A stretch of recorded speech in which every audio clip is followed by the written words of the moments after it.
بسم اللہ الرحمن الرحیم۔ السلام علیکم ورحمۃ اللہ وبرکاتہ۔ احادیث مبارکہ اور واقعات چینل پہ خوش آمدید۔ اپنے نئے آنے والے دوستوں سے گزارش ہے کہ اس ویڈیو کو لائک، شیئر اور چینل کو سبسکرائب ضرور کریں۔ جساسہ اور دجال کا قصہ۔ حضرت عامر بن شرجیل شعبی رضی اللہ تعالیٰ عنہ سے مروی ہے کہ انہوں نے حضرت فاطمہ بنت قیس رضی اللہ تعالیٰ عنہ سے فرمایا کہ مجھے ایسی حدیث سنائیں جس کی سند میں رسول اللہ صلی اللہ علیہ وآلہ وسلم کے علاوہ کوئی نہ ہو۔ حضرت فاطمہ رضی اللہ تعالیٰ عنہ نے فرمایا، اگر تم ایسا چاہتے ہو تو میں بتاتی ہوں۔ حضرت عامر نے فرمایا، ٹھیک ہے، مجھے سنائیے۔ حضرت فاطمہ بنت قیس رضی اللہ تعالیٰ عنہ نے فرمایا، میں نے ایک منادی کی آواز سنی جو رسول اللہ صلی اللہ علیہ وآلہ وسلم کی طرف سے بلا رہا تھا کہ الصلاۃ جامع۔ یہ لفظ عہد نبوت میں لوگوں کو کسی خبر بتانے کے لیے اکٹھا کرنے پر بولا جاتا تھا، جس کے معنی یہ ہے کہ نماز آپ کو اکٹھا کر رہی ہے۔ فرماتی ہیں، میں مسجد کی طرف نکلی اور رسول اللہ صلی اللہ علیہ وآلہ وسلم کے ساتھ نماز ادا کی، اور میں مردوں کے پیچھے عورتوں کی پہلی صف میں تھی۔ جب رسول اللہ صلی اللہ علیہ وآلہ وسلم نے نماز ادا کر دی تو منبر پر تشریف فرما ہو کر ہنس رہے تھے۔ پھر آپ صلی اللہ علیہ وآلہ وسلم نے ہمیں مخاطب کر کے فرمایا کہ ہر انسان اپنی جگہ پر بیٹھا رہے۔ پھر فرمایا، تمہیں معلوم ہے کہ میں نے تمہیں کس لیے جمع کیا ہے؟ صحابہ رضی اللہ تعالی عنہم نے عرض کیا، اللہ اور اس کے رسول صلی اللہ علیہ وآلہ وسلم کے سوا کوئی نہیں جانتا۔ پھر رسول اللہ صلی اللہ علیہ وآلہ وسلم نے فرمایا، اللہ کی قسم، میں نے نہ تمہیں اس لیے جمع کیا کہ کوئی مال تم میں تقسیم کرنا ہے، نہ تمہیں کسی خوف کی وجہ سے، نہ کسی جنگ میں مدد کے لیے اکٹھا کیا ہے، لیکن اس لیے جمع کیا ہے کہ تمیم داری نامی ایک شخص جو کہ نصرانی تھا، وہ آیا اور بیعت کر کے اسلام قبول کر لیا۔ اس نے مجھے ایسی بات سنائی جو میری دجال کے متعلق بات سے مناسبت رکھتی ہے۔ اس نے مجھے بتایا کہ وہ اور اس کے ساتھ 30 شخص کشتی پر سوار ہوئے۔ سمندر کی لہروں نے ایک ماہ تک انہیں گھمایا، حتیٰ کہ غروب کے وقت ایک جزیرے پر ان کی کشتی جا ٹھہری۔ تو جب وہ اس جزیرے میں داخل ہوئے تو انہیں ایک ایسا جانور ملا جو گھنے بالوں والا تھا، جس سے وہ اس جانور کا منہ اور پشت نہ پہچان سکے۔ تو انہوں نے اس جانور سے کہا، تو ہلاک ہو جا، تو کون ہے؟ جانور نے کہا، میں جساسہ ہوں۔ لوگوں نے کہا، جساسہ سے کیا مراد ہے؟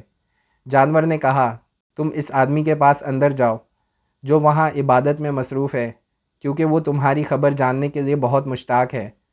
قصہ سنانے والے کا کہنا ہے کہ جب اس جانور نے ہمیں آدمی کا نام بتایا تو ہمیں خوف پیدا ہو گیا کہ کہیں یہ جانور شیطان نہ ہو، تو ہم جلدی جلدی اس شخص کی طرف اندر گئے۔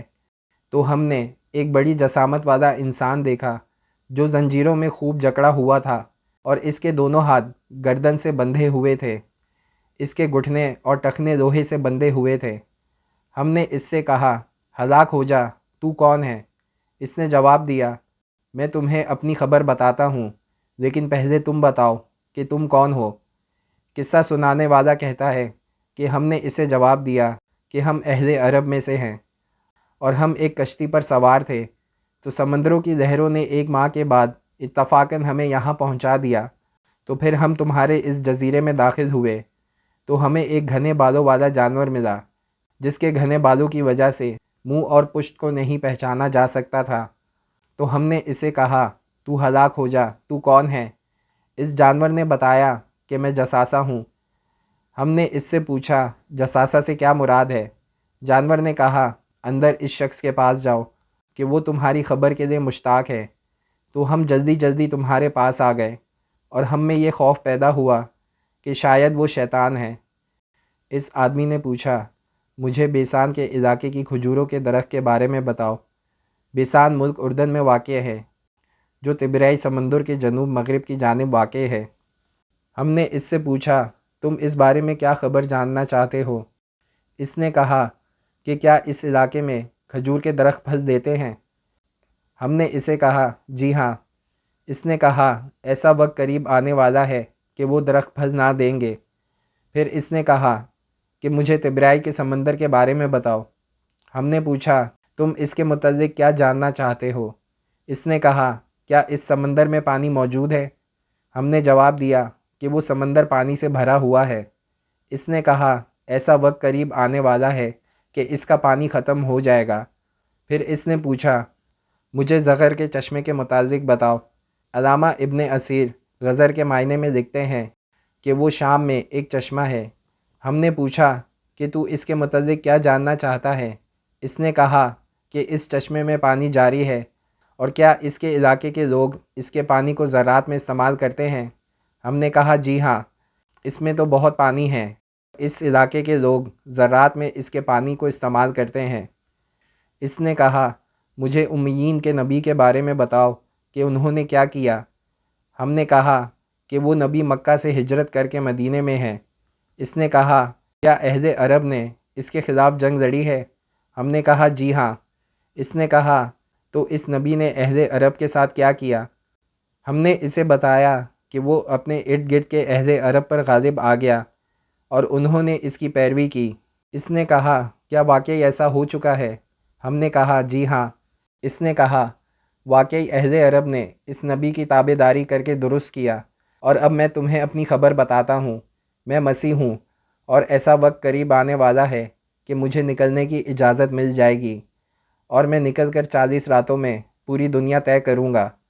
کوئی ایسی بستی نہ چھوڑوں گا جس میں داخل نہ ہو جاؤں، سوائے مکہ اور مدینہ کے، کیونکہ یہ دونوں شہر مجھ پر حرام ہیں کہ میں ان میں داخل ہوں۔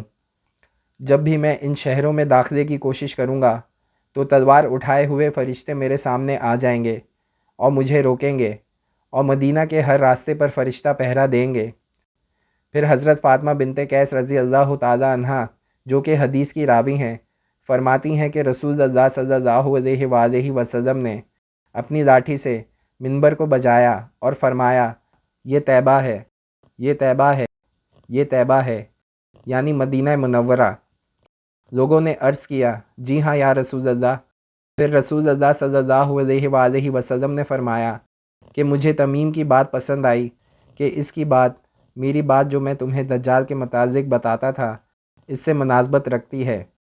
ہاں، وہ دجال شام یا یمن کے سمندر میں ہے۔ پھر آپ صلی اللہ علیہ وآلہ وسلم نے 3 مرتبہ فرمایا، نہیں بلکہ مشرق کی جانب ہے۔ پھر آپ صلی اللہ علیہ وآلہ وسلم نے اپنے دست مبارک سے مشرق کی جانب اشارہ فرمایا۔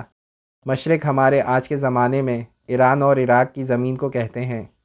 حضرت فاطمہ رضی اللہ تعالی عنہا فرماتی ہیں کہ میں نے رسول اللہ صلی اللہ علیہ وآلہ وسلم سے یہ حدیث یاد کی ہے۔ مسلم شریف کی حدیث۔